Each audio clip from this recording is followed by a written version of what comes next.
ഓം ശ്രീ സായിരാം. ബാലകഥാമൃതധാരയിലേക്ക് എല്ലാവർക്കും സ്വാഗതം. ശ്രീ ബാലസായി ദിവ്യലീലകൾ ബാബ പറഞ്ഞ കഥ ഭാഗം 2. ബാലസായിയുടെ കുടുംബം. ഭഗവാൻ ജന്മമെടുത്ത നാട് പുട്ടപ്പർത്തിയാണെന്ന് നമ്മൾ അറിഞ്ഞു അല്ലെ. ഇനിയും ഭഗവാൻ ഏത് കുടുംബത്തിലാണ് ജന്മമെടുത്തതെന്ന് നമുക്ക് നോക്കാം. പുട്ടപ്പർത്തിയിൽ കുലീനരും കലാകാരന്മാരും മഹാന്മാരുമായ ഒരു കുടുംബം ഉണ്ടായിരുന്നു. രത്നാകര വംശത്തിലെ രാജു കുടുംബം, അതായിരുന്നു ആ കുടുംബത്തിന്റെ പേര്. അവിടെ പൂർവ പിതാമഹനായി വെങ്കാവധൂതൻ എന്ന ഒരു തേജസ്വിയായ ഋഷിവര്യൻ ഉണ്ടായിരുന്നു.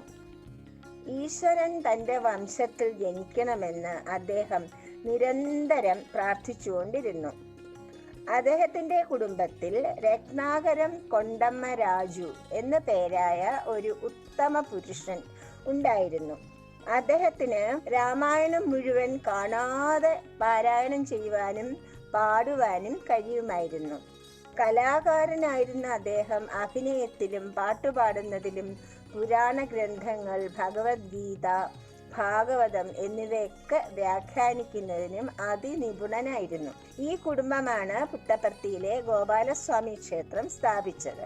ഒരു ദിവസം കൊണ്ടമ്മ രാജുവിന് ഒരു സ്വപ്ന ദർശനമുണ്ടായി. ശ്രീകൃഷ്ണ ഭഗവാന്റെ ഭാര്യയായ സത്യഭാമ സ്വപ്നത്തിൽ വന്നിട്ട് അദ്ദേഹത്തിനോട് പറഞ്ഞു, എനിക്ക് മഴ നനയാതിരിക്കാനായി ഒരു സ്ഥലം തരാമോ എന്ന്. ഉറക്കമുണർന്നപ്പോൾ അദ്ദേഹത്തിന് വലിയ സന്തോഷമായി. ഉടൻ തന്നെ ഗ്രാമത്തിൽ സത്യഭാമ ദേവിക്ക് വേണ്ടി അദ്ദേഹം ഒരു ചെറിയ ക്ഷേത്രം പണിതു. സത്യമ്മ ക്ഷേത്രം എന്നറിയപ്പെടുന്ന ആ ക്ഷേത്രം ഇപ്പോഴും പുട്ടപ്പർത്തിയിലുണ്ട്.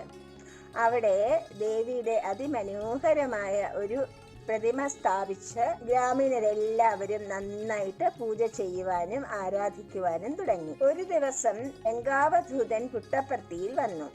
എന്നിട്ട് കൊണ്ടമ്മ രാജുവിനെയും കൂട്ടിക്കൊണ്ട് ഒരു വാഴത്തോട്ടത്തിൽ പോയിരുന്നു. അദ്ദേഹം കൊണ്ടമ്മ രാജുവിന്റെ കൈകളിൽ പിടിച്ചുകൊണ്ട് പറഞ്ഞു, നോക്കൂ, ഭൂമിദേവി കരയുന്നത് നീ കേൾക്കുന്നില്ലേ? ശ്രീമൻ നാരായണൻ അവതരിക്കുവാനുള്ള സമയമായി എന്ന് എനിക്ക് മനസ്സിലാകുന്നുണ്ട്. ശ്രീമൻ നാരായണൻ നമ്മുടെ കുടുംബത്തിൽ തന്നെ ജനിക്കുമെന്ന് എനിക്ക് പൂർണ്ണ വിശ്വാസവുമുണ്ട്. അദ്ദേഹം അവതരിക്കുമ്പോൾ അദ്ദേഹത്തിന്റെ കളികൾ കാണുവാനും മഹിമകൾ അനുഭവിക്കുവാനും ആ കുഞ്ഞിനെ താലോലിക്കുവാനുമുള്ള ഭാഗ്യം നിനക്കുണ്ട്. നീ കാത്തിരിക്കുക എന്ന് പറഞ്ഞു. കൊണ്ടമ്മ രാജു വളരെ ഭക്തനല്ലേ. അദ്ദേഹത്തിന്റെ കണ്ണുകളിൽ നിന്നും ആനന്ദാശ്രുക്കൾ പൊഴിഞ്ഞു വീണു. അദ്ദേഹത്തിന്റെ ഭാര്യയായ ലക്ഷ്മമ്മയും അതിഭക്തയായിരുന്നു. അവർ സത്യനാരായണ വ്രതം മുടങ്ങാതെ എടുത്തുകൊണ്ടിരുന്നു. ഈ ഭക്തരായ ദമ്പതികൾക്ക് 2 പുത്രന്മാരുണ്ടായി. പെദ്ദ വെങ്കപ്പ രാജു, ചിന്ന വെങ്കപ്പ രാജു. വെങ്കാവധൂതന്റെ ഓർമ്മയ്ക്ക് വേണ്ടിയാണ് വെങ്കപ്പ എന്ന പേര് 2 മക്കൾക്കും നൽകിയത്. അവരും അച്ഛനെ പോലെ തന്നെ പാടുന്നതിനും അഭിനയിക്കുന്നതിനും പുരാണ ഗ്രന്ഥങ്ങൾ വ്യാഖ്യാനിക്കുന്നതിലും എല്ലാം വളരെ പ്രഗത്ഭരായിരുന്നു. കൊണ്ടമ്മ രാജുവിന് കോളിമിഗണ്ടല ഗ്രാമത്തിൽ സുബ്ബരാജു എന്നൊരു കൂട്ടുകാരനുണ്ടായിരുന്നു. സുബ്ബരാജുവിന്റെ കുടുംബത്തിന്റെ പേര് മിന്നാരഗണ്ട എന്നായിരുന്നു. ഒരു ദിവസം കൊണ്ടമ്മ രാജു സുബ്ബരാജുവിനെ കാണാനായി കോളിമിഗണ്ടല ഗ്രാമത്തിൽ പോയി. ആ ഗ്രാമം കള്ളന്മാരുടെ ശല്യം കൊണ്ട് പൊറുതിമുട്ടിയ സമയമായിരുന്നു അത്. അതുകൊണ്ട് അദ്ദേഹം പറഞ്ഞു, എന്തിനാണ് നീ ഇവിടെ ഇങ്ങനെ കഷ്ടപ്പെടുന്നത്? ഞങ്ങളുടെ പുട്ടപ്പർത്തിയിൽ ചിത്രാവതിയുടെ മറുകരയിൽ കർണാടക നാഗപ്പള്ളി എന്ന നല്ലൊരു ഗ്രാമമുണ്ട്. അവിടെ ധാരാളം ഫലഭൂയിഷ്ടമായ കൃഷിയിടങ്ങളുണ്ട്. നിനക്ക് അവിടെ വന്ന് സന്തോഷമായിട്ട് താമസിച്ചുകൂടെ എന്ന് ചോദിച്ചു. അപ്പൊ സുബ്ബരാജുവിന് വളരെ സന്തോഷമായി. അദ്ദേഹം പറഞ്ഞു, തീർച്ചയായിട്ടും ഞാൻ എൻ്റെ കുടുംബത്തോടു കൂടി അവിടെ വരുന്നതാണ് എന്ന്. സുബ്ബരാജു വലിയ ശിവഭക്തനായിരുന്നു. അതുകൊണ്ട് തന്നെ അദ്ദേഹം സ്വന്തം ഗ്രാമത്തിൽ ഒരു ശിവക്ഷേത്രം പണികഴിപ്പിച്ചു. ആ ശിവക്ഷേത്രം പണികഴിപ്പിച്ച സമയത്ത് അദ്ദേഹത്തിന് ഒരു മകളുണ്ടായി. ആ മകൾക്ക് അദ്ദേഹം നാമഗിരി അമ്മ എന്ന് നാമകരണം ചെയ്തു. നാമഗിരി അമ്മയെ കൊണ്ടമ്മ രാജു കണ്ടപ്പോൾ അദ്ദേഹത്തിന് വലിയ സന്തോഷമായി. വളരെ സുന്ദരിയും സുശീലയും നല്ല ഭക്തയും അനുസരണയുള്ളവളുമായ ഒരു കുട്ടിയായിരുന്നു നാമഗിരി അമ്മ. അദ്ദേഹം പറഞ്ഞു, നിന്റെ മകളെ ഞാൻ എൻ്റെ പുത്രവധുവായിട്ട് സ്വീകരിച്ചു കൊള്ളാം എന്ന്. സുബ്ബരാജുവിന് കൂടുതൽ സന്തോഷമായി. അങ്ങനെ അവർ കർണാടക നാഗപ്പള്ളിയിലേക്ക് വീട് മാറി താമസമാക്കി. പെദ്ദ വെങ്കപ്പരാജു എന്ന തൻ്റെ മൂത്ത പുത്രനെ കൊണ്ട് കൊണ്ടമ്മ രാജു നാമഗിരിയമ്മയെ വിവാഹം കഴിപ്പിച്ചു.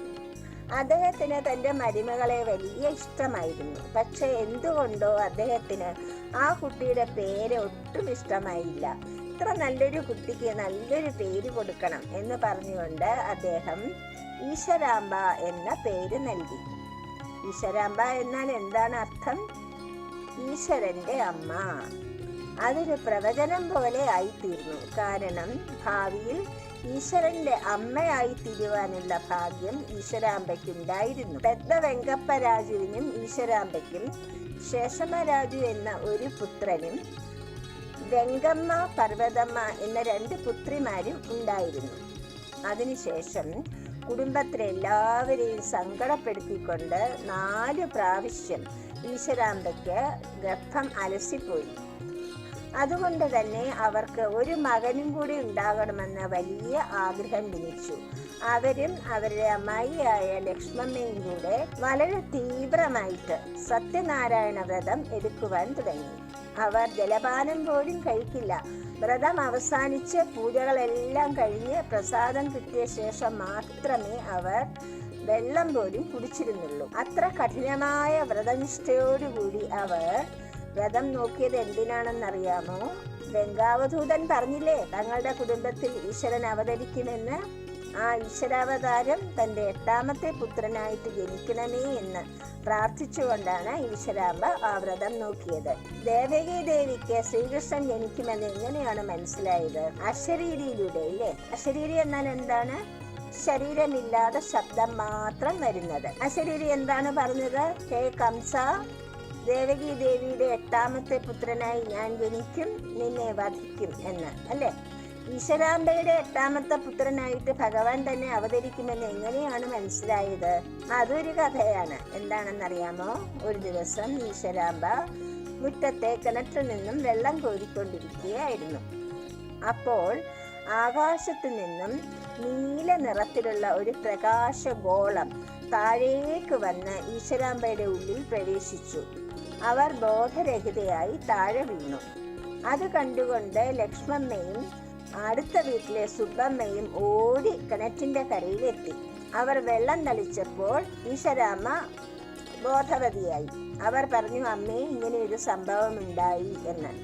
അപ്പൊ അമ്മയും സുബ്ബമ്മയും പറഞ്ഞു, നമുക്ക് ഈ വിവരം രഹസ്യമായിട്ട് വെക്കണം. കാരണം ഗ്രാമീണർക്കൊന്നും ഇതൊന്നും പറഞ്ഞാൽ മനസ്സിലാവുകയില്ല. അതുകൊണ്ട് നമുക്ക് ശ്രദ്ധയോടുകൂടി ഭക്തിയോടുകൂടി കാത്തിരിക്കാം എന്ന് പറഞ്ഞു. അങ്ങനെയിരിക്കെ ഈശ്വരാമ്മ ഗർഭവതിയായി. അപ്പോൾ തീർച്ചയായിട്ടും ഭഗവാൻ തന്നെ അവതരിക്കുമെന്ന് അവർക്ക് പൂർണ്ണ ബോധ്യമുണ്ടായിരുന്നു. അതിനാൽ വളരെ ശ്രദ്ധാഭക്തിയോടുകൂടി പുരാണ ഗ്രന്ഥങ്ങൾ വായിച്ചും ഭജനകൾ പാടിയും നാമം ജപിച്ചും ഈ കുഞ്ഞിന് വേണ്ടിയിട്ട് അവർ വളരെ ശ്രദ്ധയോടുകൂടി കാത്തിരുന്നു. കുടുംബത്തിലെല്ലാവരും അതേപോലെ തന്നെ വളരെ ഭക്തിയോടുകൂടി കുഞ്ഞിൻ്റെ ജനനത്തിനായിട്ട് കാത്തിരുന്നു. ഈ കുഞ്ഞിൻ്റെ ജനനത്തെ പറ്റി നമുക്ക് അടുത്ത പ്രാവശ്യം പറയാം. ജയ സായിരാം.